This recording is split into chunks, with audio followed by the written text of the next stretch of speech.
and welcome to another video. If you could hit like, subscribe, and the notification bell, that'd be awesome. Today, I want to talk about the Honda and Nissan possible merger. If you don't know what's happening, Nissan is in dire straits. It's having financial problems. This comes down to a number of different things, like the new Z not selling as well as they were hoping, and also a lot of their brand and their vehicles are just not performing well. They're not living up to the expectation we have of newer vehicles. I mean, half the time they're just getting recalled, or they've just got a lot of problems that Nissan are really just trying to hide and don't want to fix. But that's a rant for another day. Getting back to this merger between Nissan and Honda and possibly Mitsubishi. Basically, Honda's coming in and saying, hey, would you like to join forces and help each other out? Kind of like how Toyota and Subaru work. Basically, I feel like everyone's forgotten that Nissan's owned by Renault. So for this deal to go through, it would have to be approved by the French and Japanese government. What isn't probably going to be the hardest part about this deal, because I think right now it's finding out just how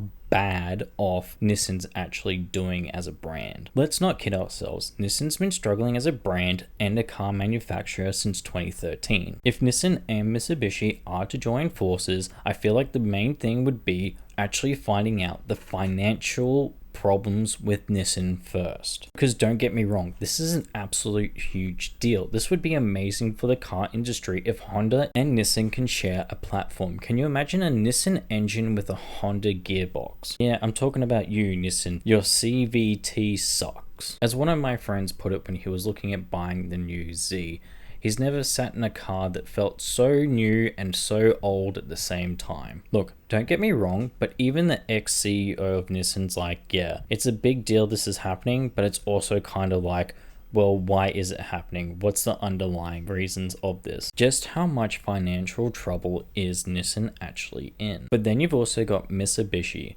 that's actually doing pretty well for their standard vehicles. To be honest with you, I don't even think I've heard anything lately of Mitsubishi doing anything crazy with their vehicles. I think they're just making SUVs and cheap cars that people can afford. But then there's Honda. They're bringing out the new Honda Prelude. And then there's Honda. Basically, in this situation, I think they are actually the bigger brother. But I'm also a little scared about Honda too. I really hope they aren't putting all their chips into the Honda Prelude and it's not going to fail kind of like the Nissan Z did, because I'm cautiously optimistic about this vehicle. But a lot of this merges to do with electric vehicles and Chinese vehicles that are going to be coming out in the markets. But if this merger does happen, can you imagine the Nissan, Mitsubishi, and Honda car they could make? It would be insane. Because I know Nissan was rumored to making the Silvia. Can you imagine if this deal goes through and they put a 6-cylinder Nissan engine, a Honda goddamn 6-speed manual, and a Mitsubishi Evo all-wheel drive system? Sadly, that would probably not happen, but I mean, it would be amazing if it did. But there is a lot of things that are going to go into this merger.